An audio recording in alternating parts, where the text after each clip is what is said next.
আল্লাহ রসুলকে বাপ যে তারা মারতে শুরু করলো।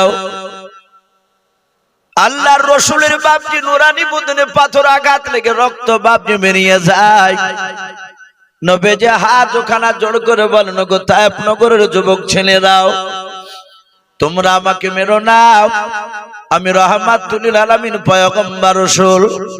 ওরে যুবক ছেলেরা, তোমরা আমার কথা মোতাবেক চলে তোমরা জাহান্নাম থেকে জান্নাতে চলে যাবাও, আর আমার কথা মোতাবেক না চলে তোমরা জাহান্নামে যাবাও। ওই যুবক ছেলেরা বাপজি রাসূলুল্লাহর কথা বাপজি তারা কেউ শুনলো না, তারা শুধু মারতে শুরু করে। মারতে মারতে বাবা এত মার মারলো রাসূলুল্লাহ কেন বেজে আপনার মাটিতে সময়তে পড়ে যায়। ওই তায়েফ নগরীর বাপজি একটা তাফসীরে কিতাবে পাওয়া যায়, ওসামা বলে একটা লোক সিরিয়া ব্যবসা করে বাপজি তায়েফ নগরে পৌঁছাল। গ্রামে ঢুকে দেখছেন বাপজি রাস্তার ধারে নবীজিকে মারতেছে। ওসামা জানে না ইনি আখির জামানার পয়গম্বর রাসূল, তা বাপজি ওসামা নবীজিকে জেনে নাও। ওসামা যুবক ছেলেদেরকে ডাক দিয়ে বলল, গো যুবকেরাও, তোমরা গোল করে ঘেরা করলে কাকে মারতেছো, ছেলেটার বাড়ি কোথায় তোমরা বলাও। যুবক ছেলেরা সবাই বলেছিল, চাচা এই লোকটা আমাদের বাড়ি তায়েফ নগরী, লোকটার বাড়ি তায়েফ নগর না, এর বাড়ি হচ্ছে মক্কা নগরে। এ আব্দুল ওহাব বিন জোহরের নাতি আমিনার কলিজার টুকরা বেটা। এই পাগলা আমাদের দেশে এসে পাগলামো শুরু করেছে, সে নতুন দিনের দাওয়াত দিতেছে, আমাদের বাপ দাদার ধর্মকে ত্যাগ করতে বলছে। আল্লাহ রসুলের বাপজির বিরুদ্ধে বাপজি কথা শুনে দিলাও। ওসামা বলল, তোমরা কেন মারতেছো? বলে, আমাদের গ্রামের বয়স্ক লোকেরা মারতে বলেছে, একে যত মারা যাবে তত নেকি পাওয়া যাবে, তত সব পাওয়া যাবে। ওসামা বলল, বাবা তোমরা তাহলে অনেক সবের অধিকারী হয়ে গিয়েছো, অনেকক্ষণ ধরে তোমরা মারতেছো। ওরে আমার মক্কা নাই তায়েফ নগরের যুবক ছেলেরা, দেখো আমার দুটো কলিজার টুকরা তোমাদের দলে আছে কিনাও। তারা এদিক ওদিক তাকে দেখলাম, ওসামার দুটো ছেলে বাপ যে ওই জায়গা আসে নাই, তারা নবীজিকে মারছে এটা জানে নাই। ওসামা বাপ যে দৌড়ে চলে গেল, বাড়ির দরজায় গিয়ে তার বিবিকে ডাক দিল। বিবি বলল, স্বামী ঘরের ভিতরে এসো। বলে, ঘরের ভিতরে আমি যাব না রে বিবি, তাড়াতাড়ি বলো আমার সন্তান দুটো কোথায় আছে। বলে, আমাদের কলিজার টুকরা সন্তান ঘরের ভিতরে শুয়ে আছে। কিতাবে পাওয়া যায় ওই ওসামার বড় ছেলেটার বাপ যে বয়স ছিল মাত্র বাপ যে 12 বছর, ছোট ছেলেটার বয়স ছিল বাপ যে 8 বছর। এই দুই ছেলে বাপ যে ঘুমিয়েছিল। ওসামা ঘরে যাওয়ার পর দুই ছেলের ঘুম ভাঙালো। ঘুম ভাঙানোর পর বলেছিল, বাবা ওই তায়েফ নগরে একটা পাগল এসেছে মক্কা নগর থেকে, গোটা তায়েফ নগরের যুবক ছেলেরা মেরে মেরে তারা নাকি অর্জন করে নিলাও। ওরে আমার ছেলেরাও আর ঘুমায় থাকো না, যাও আমি তোমার আব্বা ওসামা আমি দেখে আসলাম, তোমাদের দুই হাতে আমি দুটো করে পাথর ধরে দিয়েছি। ওরে আমার কলিজার টুকরা দুই ভাই, তোমরা দুটো পাথর নিয়ে যাও, নিয়ে যাওয়ার পর পাগলকে মেরে তোমরা নেকিটা তোমরা নিয়ে নেবাও। বাচ্চা ছেলে দুটো রাসূলুল্লাহকে বাপ যে চিনে নাও। বাপের হুকুম মোতাবেক বাবা দুই ছেলে পাথর নিয়ে বাপ যে রাসূলুল্লাহর কাছে চলে গেল। আল্লাহ রাসূলকে বাপ যে মারতেছে, নবী আমার মাটিতে লুটালুটি করার চিৎকার করে কেঁদে কেঁদে বলো, গো তায়েফ নগরের ছেলেরাও, তোমরা আমাকে মেরো না। কিন্তু ওরা বাপ যে শোনা নাই নবীজির কথাও। আল্লাহর রাসূলকে বাপ যে বৃষ্টির নাই বাপ যে নবীজির শরীরে তারা পাথর আঘাত করে। নবীর পা মুবারক খানে বাপ যে রক্ত বয়ে বয়ে বাপ যে চলে যাচ্ছে, জামা দিয়ে রক্ত বেরায়। আল্লাহ রাসূল সাল্লাল্লাহু তাআলা আলাইহি ওয়াসাল্লামের বাপ যে কপাল ফেটে গিয়েছে, পেছন দিকে পাথর মেরেছে, মাথা আঘাত লেগে মাথা ফেটে গিয়েছে। আল্লাহ রাসূলের বাপ যে আপনার মারার জন্য ওই ওসামার দুই ছেলেকে বলেছিল, বাবা আমি তোমার ওসামা আব্বা বাড়ির দরজায় দাঁড়িয়ে গেলাম, আমি এখনো বাড়ির ভিতর আমি প্রবেশ করব না। ওরে আমার ছেলেরা, ওই পাগলটাকে যতক্ষণ পর্যন্ত তোমরা না মেরে আসতে পারবা ততক্ষণ পর্যন্ত আমি তোমার আব্বা ওসামা ঘরে প্রবেশ করব না, এক গ্লাস পানি পর্যন্ত পান করব না। বাবা তোমরা যাও। এই ছেলে দুটো বাপটি চলে গেল। 8 বছরের যে ছেলেটাও হাতে ডানা হাতে পাথর নিয়ে বাবা আল্লাহ রাসূলের বাপ নিয়ে পেছন দিকে আপনার দাঁড়িয়ে গেল। বড় ছেলেটা যার বয়স ছিল বাবা 13 বছর, ওই ছেলেটা হাতে পাথর নিয়ে আল্লাহ রসুলের বাপজির সামনের দিকে চলে গেল নবীজির কপালে মারার জন্য। আল্লাহ রসুলকে বাপজি মারবে, বড় ছেলেটা বাপজি নবীর কপাল কানে নিশানা করেছিল। পেছন দিকে ছোট ছেলেটা আল্লাহ রসুলের বাপজি পেছন দিকের মাথায় মারার জন্য বাপজি রেম করেছিল পাথর নিয়ে। কিন্তু কিতাবে লেখা আছে বাপজি সিরাতে হালবিয়া বলি বইটাই, ওই কিতাবটা তাই বাপজি পাওয়া যায়। ওই তায়েফ নগরের একটা যুবক ছেলে বলেছিল, আমি ওই আব্দুল্লাহর সন্তান, আমিনার কলিজার টুকরা বেটা জনাবে মুহাম্মদ রাসূলুল্লাহ সাল্লাল্লাহু তাআলা আলাইহি ওয়াসাল্লামকে আমি এক এক করে 70টা পাথর মেরেছিলাম। ওই যুবকটা বলেছিল একটা পাথর মিহি যায় না, 70টা পাথর নবীজির গায়ে লেগেছিল, কপালে, তার মুখে, তার পেটে, বুকে, পায়ে লেগেছিল, একটা পাথর বাইরে যায় না। ওই যুবকটা বাপজি 71 নাম্বার পাথরখানা নিয়ে দয়ার নবীর বাপজি কপাল মারার জন্য ওই যুবকটা বাপজি নিশানা করে জোরে বাপজি ছুঁড়ে দিয়েছে পাথরখানা। আল্লাহ রসুল বাপজি মাথাটা নিচু করলেন, নবীজির মাথার উপর দিয়ে পাথরখানা ছুটে গিয়ে বাবা ওই উসামার 8 বছর ছেলেটার কপালে গিয়ে বাপজি পাথরটা লেগে কপালটা ফেটে গেল। ওই বাচ্চা ছেলেটা ডান হাতে পাথর নিয়ে মা আব্বা বলে চিৎকার করে উঠলো। আল্লাহর নবীজি তাকে দেখলেন, এই পাথরটা কিন্তু যুবক ছেলেটাকে, ওই বাচ্চা ছেলেটাকে মারতে যায় না, পাথরটা মেরেছিল আমাকে, আমার কপালে না লেগে ওই ছেলেটার কপালে লেগে গিয়েছে। আল্লাহ রসুল বাপজি হামাগুড়ি দিয়ে ওই সমস্ত ছেলেদেরকে বলে, বাবা তোমরা আমাকে মারো, ওই বাচ্চা ছেলেটাকে তোমরা বেরো নাও, ওই ছেলেটা তো কোনো অন্যায় করে নাই, ওই ছেলেটাকে কেন তোমরা আমার নেভাও। আল্লাহ রসুলের বাপজি মাথার পাগড়ি খানাকে বাপজি ছিঁড়লেন, ছেড়ার পর ওই বাচ্চা ছেলেটার কপালে রক্তটা মুছে দিয়ে নবীর পবিত্র হাত দিয়ে বাপজি কপালে পাগড়ি বেঁধে দিলেন। ওই বাচ্চা ছেলেটা নবীর 1 লাখ চরিত্র দেখে বাবা উসামার 2 ছেলে বাপজি দাঁড়াতে পারলো না, পাথর হাতে করে নিয়ে আল্লাহর নবীজিকে আর মারতে পারলো না। আল্লাহ রসুলের বাপজি কাছ থেকে বাচ্চা ছেলে দুটো দৌড়ে চলে গেল তার আব্বার দরবারে। 2 ভাই চিৎকার করে বলে, আব্বা ওগো আব্বা, আব্বা করে ডাক দেয়। উসামা দৌড়ে এসে বলেছিল, বেটারে তোমাকে কে পাগল মেনে কি মেরেছে তোমাকে বলাও। বাচ্চা ছেলেটা বলেছিল, আব্বা তুমি ওকে পাগল বলবা না, উনি পাগল তো নয়, আমি দেখে লাও। বলে, বাবা সবাই পাগল বলছে, তুমি কেন পাগল বলো নাই? ডাক দিয়ে বলে, আব্বা ওই মানুষটার ভিতরে যে আমি আখলাক চরিত্র দেখলাম, একটা যুবক ছেলে ওই নবীকে মারতে গিয়ে নবীজিকে লাগে নাই, নবী মাথাটা নিচু করেছিল আর ওই পাথরটা আমার কপালে লেগে গিয়েছিল। ওই মুহাম্মদ সাল্লাল্লাহু আখিরি জামানার পয়গম্বর, উনি দৌড়ে এসে আমার কপালে রক্ত মুছে দিয়ে তার পাগড়ি ছিঁড়ে আমার কপালে বেঁধে দিল।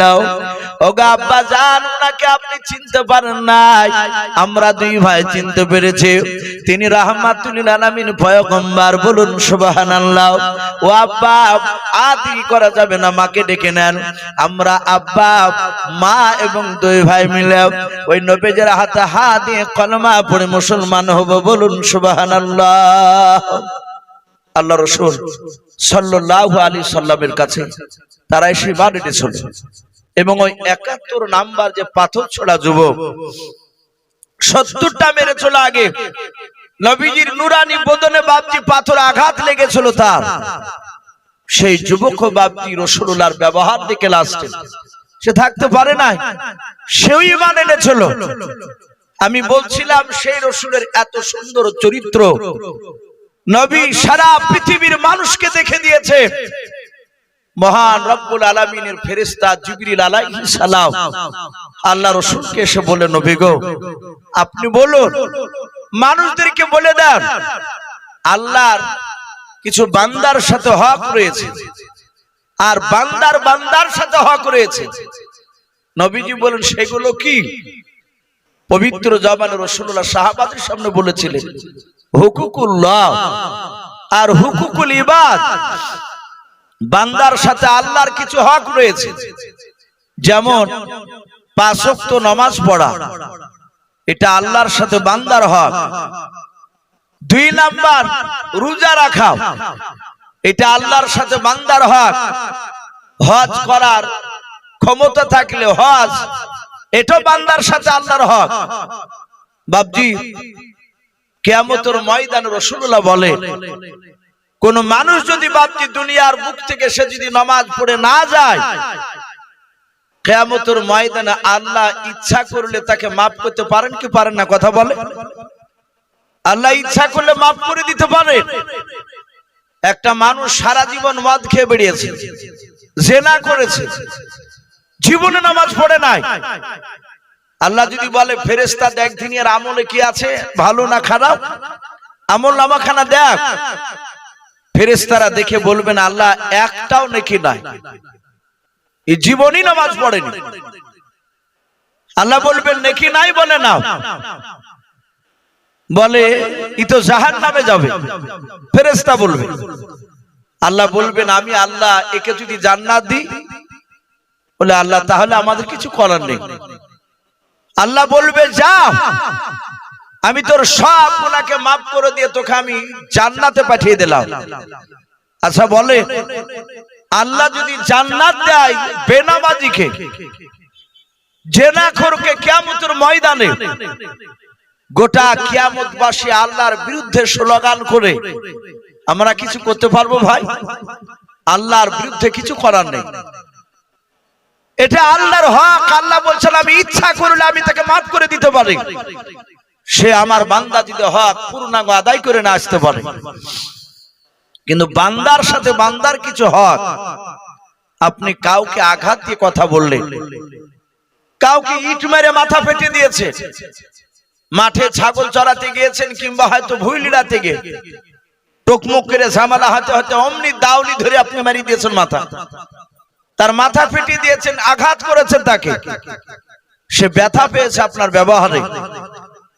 নবীজি বললেন তার কাছ থেকে মৃত্যুর আগে পর্যন্ত তুমি যদি ক্ষমা না চেয়ে নাও, আমার আল্লাহ কিয়ামতের ময়দানে তোমাকে maaf করবে না, যতক্ষণ পর্যন্ত তোমার নেকি দিয়ে ওকে শোধ না করবা।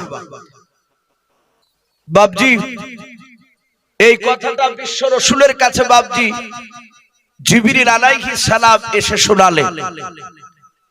নবীজি কথাটা শোনার পর নবীর 2 চোখের কোণা দিয়ে পানি ঝরতে লাগলো।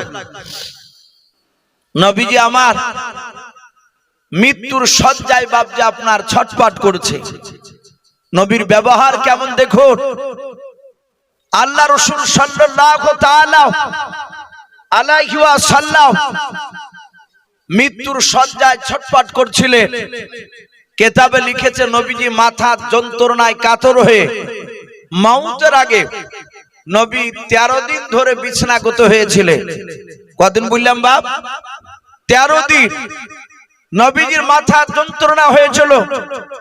এমনকি হাদিসে এটাও পাওয়া যায় নবী 17 ওয়াক্তের ফরজ নামাজের রাসূলুল্লাহ জিন্দা অবস্থায় তিনি ইমামতি করতে পারেনি, নবী নামাজে দাঁড়াতে পারেনি। আমাদের অনেক মানুষ দেখেন 5 ওয়াক্ত নামাজ জামাত ছাড়া পড়ে না, যখন একেবারে বিছানায় পড়ে যায় তখন দেখা যায় সে আর মসজিদে হেঁটে যেতে পারে না। বিশ্ব নবীজি নবীর ঘর আর মসজিদে নববী পাশাপাশি, এই যে একটা কাপড় টাঙানো আছে, ওইদিকে মা বোনেরা বসেছে, এদিকে আপনারা বসেছে। রাসূলুল্লাহর মসজিদে নববীর ঘর আর নবীর ঘর বাপজি এইরকম মাঝখানে পাঁচিল ছিল, বেড়া ঘর ছিল। নবীজি দরজা খুলে অমনি মসজিদে নববীতে পা রাখতে। সাহাবায়ে কেরামরা হযরতে বিলালের আযান শুনে বাপজি তারা মসজিদে কাতার বেঁধে বসে থাকতেন, রাসূলুল্লাহ আসবে। ঠিক নামাজের টাইম হতো, আল্লাহ রাসূল হুজরাখানা থেকে ঘর থেকে দরজা খুলে বেরিয়ে সোজা ইমামের জায়গায় গিয়ে নামাজ পড়াতে লাগতেন। আমার বিশ্ব নবীজি সেই দিন আসরের নামাজের টাইম হয়েছে, আযান দিয়েছেন বিলাল, সবাই জামাতে নামাজ পড়ার জন্য বাপজি কাতার বেঁধে দাঁড়িয়ে আছে। এই যে মসজিদ হচ্ছে আপনাদের, এ তো ঢালাই হয়নি, ঢালাই হয়েছে মসজিদ আমি দেখলাম, ঢালাই হয়নি। মসজিদ বাপজি এক ছিল না, অত দায়িত্ব আপনাদের এখানকার মানুষের ছিল না, কিন্তু মসজিদ করে ফেললে বাপজি প্রতিটা মানুষের দায়িত্ব হয়ে যাবে মসজিদের উপরে। এই মসজিদকে যদি আপনি নামাজ পড়তে না যান, এই মসজিদ কিয়ামতের ময়দানে মানুষের মতো জবান খুলে কথা বলবে, হে আল্লাহ এরা আমাকে বানিয়েছিল, এরা আমার ঘরে নামাজ পড়তে আসে নাই, তোমাকে ডাকে নাই। এই মসজিদ মানুষের মতো কথা বলবে কিয়ামতের ময়দানে। হযরতে বেলাল সব সাহাবারা কাতার বেঁধে বসে, ঠিক নামাজের টাইম হবে, রাসূলুল্লাহ আসবে। সাহাবারা বলেন আমরা দেখে নাও, আসরের জামাতের যে একটা টাইম নির্ধারিত ছিল, ওই টাইমটা বাপজি পার হয়ে গেল। সাহাবারা এইভাবে পেছন দিকে ঘুরে ঘুরে বাপজি নবীজি ঘরের দরজা দিয়ে বেরোয়, ওই দিকে বারবার তাকায়, নবীজি খুলে নাই। সাহাবা আবু বকর সিদ্দিক রাদিয়াল্লাহু তাআলা আনহু, নবীজির মুরব্বি সাহাবা, উনি ওমরকে ডাক দিয়ে বলে, ওমর রে ভাই, নবী তো এত দেরি করে না, নবী কেন বাড়ি থেকে বের হয় নাও? সাহাবারা সবাই আলোচনা করে নবীজির কাছে চলো, দেখে নবীজিকে ডাক দিয়ে হযরতে আবু বকর নবীর ঘরের দরজার সামনে এসে সালাম দিলেন, আসসালামু আলাইকা ইয়া রাসূলুল্লাহ ইয়া হাবিবাল্লাহ। আল্লাহর নবীজি বাপজি সালামের উত্তর দিলেন। নবীজির অর্ধাঙ্গিনী বিবি হযরত মা আয়েশা সিদ্দিকা রাদিয়াল্লাহু তাআলা আনহা নবীজিকে বাপজি পাদা মেরে বাপজি ধরেছিলেন। নবী বলেন, আয়েশা ঘরের দরজাটা খুলে দিও, আয়েশা তুমি একটু পর্দার আড়ালে চলে যাও। হযরত আয়েশা দরজা খুলে দিয়ে বাপজি আড়ালে চলে গেলেন। আল্লাহর নবী বলেন, সাহাবারা এবার দরজা খুলে ধাক্কা দিয়ে তোমরা প্রবেশ করো, কারণ আমার কলিজার অর্ধাঙ্গিনী বিবি আয়েশা, অন্যান্য বিবিগণেরা আমার ঘরে নাই, তারা আড়ালে চলে গিয়েছে, আমার কাছে নাই, পর্দায় চলে গিয়েছে। আল্লাহ রাসূলের সাহাবা আবু বকর, ওমর ফারুক, হযরত ওসমান গনি, হযরত আলী রাদিয়াল্লাহু তাআলা আনহুম আজমান গনেরাও সবাই মিলে নবীজির কাছে গোল করে ঘেরাও করে বসে পড়লাম। আবু বকর বলে, নবী গো, আসরের নামাজের টাইম তো পার হয়ে গেল, নামাজের জামাতের টাইম। ওগো আল্লাহর নবীজি, আপনি কেন বেরোন নাই? আপনার অপেক্ষায় আছে নবীজি, আপনি কেন যান নাই বলার? আল্লাহর রাসূলের দুই চোখের কোনা দিয়ে বাপজি ঝরঝর করে পানি ঝরে। আল্লাহর নবীজির আবু বকর তিনি কাঁদতে লাগলেন। আবু বকর কাঁদেন। ওমর বলেন, আবু বকর রে ভাই, তুমি কেন এইভাবে কান্না করেছো? আবু বকর বলে, ভাই আল্লাহর নবীজি নামাজ পড়তে বেরোয় নাও, আমার মনে হয় নবীজি আর দাঁড়াতে পারবে না। আল্লাহর নবীর সাহাবা উমর বলেন, ওগো আমার আবু বকর ভাই, তুমি যদি এভাবে কান্না করো, আমার অন্য সাথী ভাইরা নার্ভাস হয়ে যাবে। আল্লাহর নবীর সঙ্গে কথা বলে দেখে নবীজি যাবে কে যাবে না। আল্লাহর নবী বলেন, ও সাহাবারাও, আমি সোজাভাবে দাঁড়াতে পারি নাই, যাও তোমরা জামাত করে নামাজটা আদায় করিয়ে নাও। সাহাবারা বাপজি আশ্চর্য হয়ে গেলেন। নবীজি হুকুম করলেন, হযরত উসমান গনি রাদিয়াল্লাহু তাআলা আনহু উনি ডাক দিয়ে বললেন, ওগো আল্লাহর নবী, আপনি বলুন আমাদের আসরের নামাজের কি ইমামতি করবে, ইমামের নামটা বলে দাও। আল্লাহ রাসূল এইভাবে তাকিয়ে দেখেন আমার আবু বকর কাঁদে। আল্লাহ রাসূল ডাক দিয়ে বলেন, ওরে আমার সাহাবারা, আজকে আসর নামাজের ইমামতি করবে আমার আবু বকর। আল্লাহ রাসূলের বাপজি সাহাবা আলী রাদিয়াল্লাহু তাআলা আনহু আল্লাহ রাসূলের হাত ওখানে ধরে বলেন, হুজুর বেয়াদবি হলে maaf করবেন। ওগো নবীজি শুনে নেন, আবু বকরকে আপনি ইমামতি করতে দেবেন না, কারণ আবু বকর একেবারে নরম নাজুক, ও নবীজি আপনার ছোট কালকার সাথী আবু বকর নামাজ পড়াতে গিয়ে হয়তো বেহুশ হয়ে যাবে। ও আল্লাহর নবীজি আপনি আবু বকরকে বলবেন না, আপনি ওমরকে ইমামতি করতে বললেন। আল্লাহর নবী বলেন ওরে আলী সাহাবা, ওরে আমার জামাই আলী মুর্তজা শুনে নাও, আমি পয়গম্বর আসুন প্রথমে বের করেছি আবু বকর নামাজের ইমামতি করবে। আজকে আসর নামাজের ইমামতি করবে আবু বকর। সব সাহাবারা বাপজি চলে গেলেন, আবু বকরকে বাপজি ইমামতি করতে দিলেন। আবু বকর নামাজ পড়ালেন, নামাজের অবস্থায় কাঁদেন। আবু বকর বসতে পারলেন, আর বেঁচে থাকা পর্যন্ত নবীকে ইমাম হিসাবে আর পাবো না, নবী আমাদেরকে ইমাম হয়ে নামাজ পড়াতে আর পারবেন না। আল্লাহর রাসূলের বন্ধু আবু বকর বাপজি জানতে পারলেন। ও বাপজি ভাইরাও, সে আবু বকর এক নাই দুই নাই, আল্লাহর রাসূল জিন্দা অবস্থায় রে বাবা 17 ওয়াক্তের ফরজ নামাজের ইমামতি করেছিলেন। সেই নবীর বন্ধু আবু বকর সিদ্দিক রাদিয়াল্লাহু তাআলা আনহু, উমর, সব সাহাবারা প্রায় হাজার হাজার কয়েক হাজার বাপজি সাহাবারাও নবী যার বেঁচে থাকবে না, নবী মৃত্যুর শয্যা ছটফট করতেছে, নবী আমার বেশ কয়েকদিন ধরে পড়ে আছে বিছানায়। হাজার হাজার সাহাবারাও মক্কা মদিনার বিভিন্ন জায়গা থেকে বাপজি এসেছে। আল্লাহ রাসূলের বাপজি সামনে চারিদিকে বাপজি সাহাবারাও, নবী আমার মাঝখানে বসা আছে। আল্লাহ রাসূল সাল্লাল্লাহু তাআলা আলাইহি ওয়াসাল্লাম ডান দিকে বাম দিকে সামনে চারিদিকে বাপজি সাহাবাদের দিকে বাপজি তাকাতে লাগলেন। সাহাবারা নবীর চেহারার দিকে চেয়ে আছেন।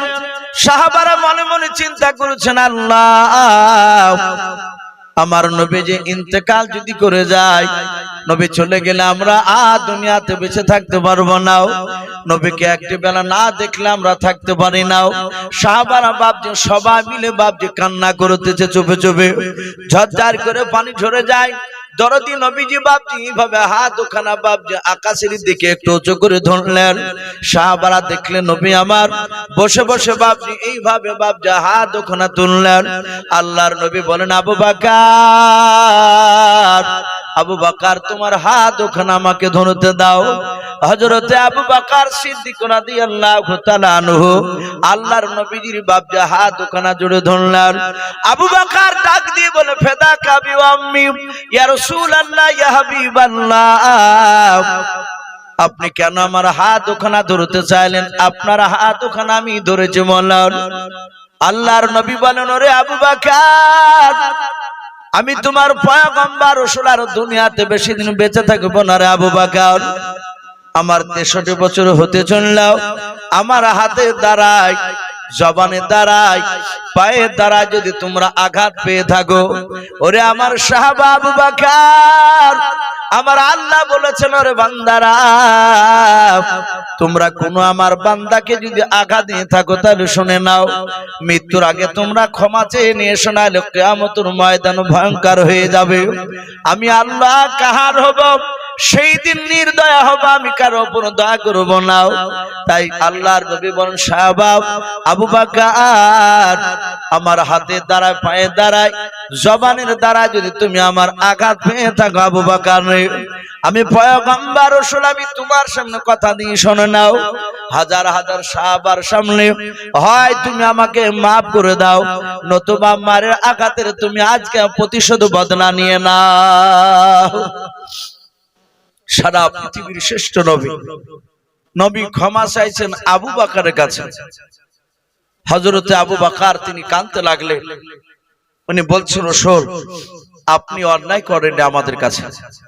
ওগো নবী, আমি অন্যায় করেছি আপনার কাছে, রাসূল আপনি আমাকে ক্ষমা করে দেন। আপনি তো অন্যায় করেননি, তবু আমি আপনাকে মাফ করলাম। আমার বিশ্ব নবী আবু বকর বলে, আবু বকর তুমিও তো আমার কাছে অন্যায় করনি। আবু বকর বলছেন, হুজুর আমি সর্বপ্রথম আপনি রাসূল বন্ধু বলে আমি মেনেছিলাম না। আপনারা শুনেছেন আবু বকর তিনি কাপড়ের ব্যবসা করতেন, মক্কা নগরে তার বাড়ি ছিল। এই আবু বকর মক্কা নগর থেকে বাবজি শাম, সিরিয়ায়, বসরায় কাপড়ের ব্যবসা করতে যেত। কিতাবে লিখেছে সিরিয়ায় নাই, শাম দেশে ব্যবসা করতে গিয়েছে আবু বকর। আর এক ইহুদির পণ্ডিত আলেম, তাওরাত জুবুরের বাপজি শাহ আলেম, তার নাম কিতাবে লিখেছে বাপজি বুহাইরা রহিম। ইহুদির বড় আলেম, সে তাওরাত কিতাব এভাবে বুকে করে নিয়ে বাপজি হাঁটে হাঁটে ঘুরে বেড়াচ্ছে। আমাদের দেখবেন মা বোনেরা এবং বাপজিরা দেখবেন ভাইরা কোরআন যারা পড়ে, ওকে যদি বলা হয় যে ভাই কোরআনটা এখান থেকে ওই জায়গা নিয়ে চলো, তো দেখবেন 50 হাত দূরে যদি নিয়ে যেতে বলা হয়, কোরআন এভাবে ঝুলাতে ঝুলাতে নিয়ে যায় না, কোরআনকে এভাবে দেখবেন বুকে করে ধরে নিয়ে যায়। আর কোরআন বুকে জড়ে ধরে থাকলে বাপজি একটা আলাদা শান্তি শান্তি লাগে দেখেন কোরআন বুকে নিলে। ইহুদির আলেম বুহাইরা রহিম, তাওরাত কিতাব ওটা তো আল্লাহর আসমানি কিতাব, ওটা সহিফা কিতাব নয়, আসমানি কিতাব, বড় কিতাব। এই তাওরাত কিতাবকে বুকের সঙ্গে জড়ে ধরে ওই শাম দেশের বাজারে হাটে ঘুরে বেড়াচ্ছে।